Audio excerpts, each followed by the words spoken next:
Itu metodologi untuk menyelesaikan menyelesaikan kasus-kasus atau permasalahan.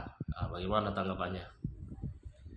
Gitu. Ya, khususnya tesis saya tentang analisis hukum, ya, kasus tanah Islamic State, ya. Kasus tanah nih. Ya, Ya itu teman-teman yang mau proses penyelesaian studi. Jadi sebelum melakukan penelitian, kasih tuntas dulu metodologi yang kita mau pakai. metodologi, ya. Ya. Jadi dalam penelitian hukum itu dikenal dua metode yang kita mau pakai, ya, metode penelitian hukum. Yang sampai sekarang Anda boleh cari referensi ketika mau menggabungkan atau mau mix metodologi normatif dan empirik itu, Ya. Anda betul-betul harus kuat cari referensinya.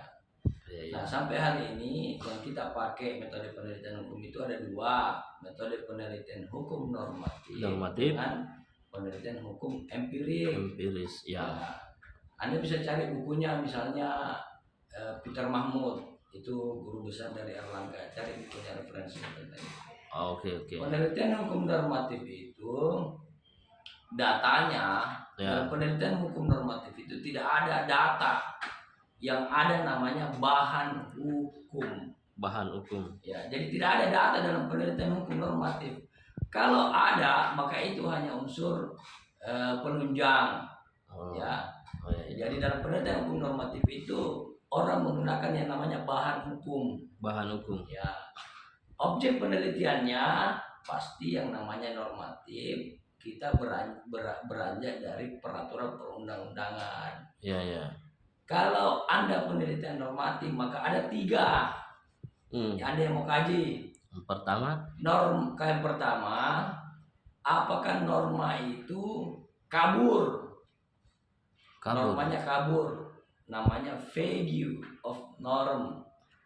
Vague of norm dalam penelitian hukum normatif itu satu. Ya. Yang kedua, ada yang dikenal vacuum of norm.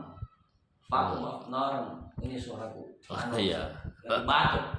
Ya. Yang vacuum of norm itu namanya kekosongan hukum. Jadi kalau ada penelitian ternyata permasalahannya itu antara dasar dan dasarnya ada gap, ada kekosongan hukum, boleh dijadikan penelitian yang layak. Dan yang terakhir ada namanya conflict of norm. Conflict of norm itu dia bisa bersifat vertikal, dia bersifat horizontal, gitu ya, dari sisi metodologi. Jadi ada 3 itu. Tapi oleh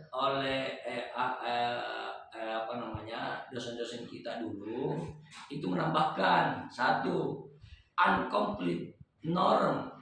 Ada norma yang tidak lengkap. Nah, itu berarti bisa jadi 4 dalam penelitian hukum normatif. Nah, berbeda dalam penelitian empirik. Kalau dalam penelitian empirik, data itu harus kaya. Anda harus menampilkan yang namanya data, problematika lapangan. Orang selalu bilang penelitian lapangan atau penelitian yang berbasis data. Jadi kalau Anda mau memperlihatkan bahwa penelitian saya ini layak, perlihatkan dulu datanya. Perlihatkan datanya. Oh, datanya Pak, misalnya nih kalau yang penelitian pidana ada kasus kejahatan, misalnya pencemaran nama baik. Perlihatkan datanya banyak enggak, supaya itu layak kita teliti, karena itu menyangkut masyarakat yang ada di lapangan, ya. Ada masyarakat yang terlalu banyak perkara ini terjadi, maka kita bisa lihat dari sisi data. Itu memang kalau penelitian yang begitu banyak. Nah, kalau teman-teman pakai metodologi campuran normatif empirik atau empirik normatif, maka Anda harus konsisten melihat problematika hukumnya dari sisi apa, karena dari 2 metodologi ini itu tentu berbeda. Kalau penelitian hukum normatif itu dia pakai pendekatan historical approach, hermeneutical approach, pakai pendekatan grammatical approach. Itu kita pakai comparative approach dalam penelitian normatif itu bisa kita pakai. Kalau penelitian empirik, Anda harus bisa menjelaskan definisi operasional dari persoalan hukum itu tadi. Ya, Anda pakai metode apakah kuantitatif atau kualitatif, boleh.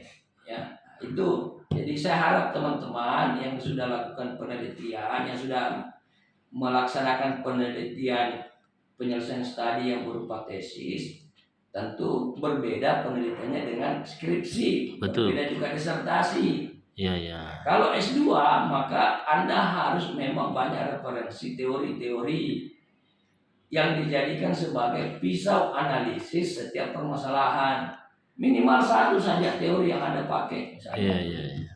Contoh misalnya penelitiannya Ustaz Suparman, Iya. penelitian tentang konflik pertanahan, Iya, Islamic apalagi Center. terkait dengan status, maka itu menitik beratkan kepada asas yang namanya satu, contradictor delimited, Ya, dua, asas yang namanya stel negatif. Ya. Anda harus kuasai itu supaya teori itu Anda nanti pakai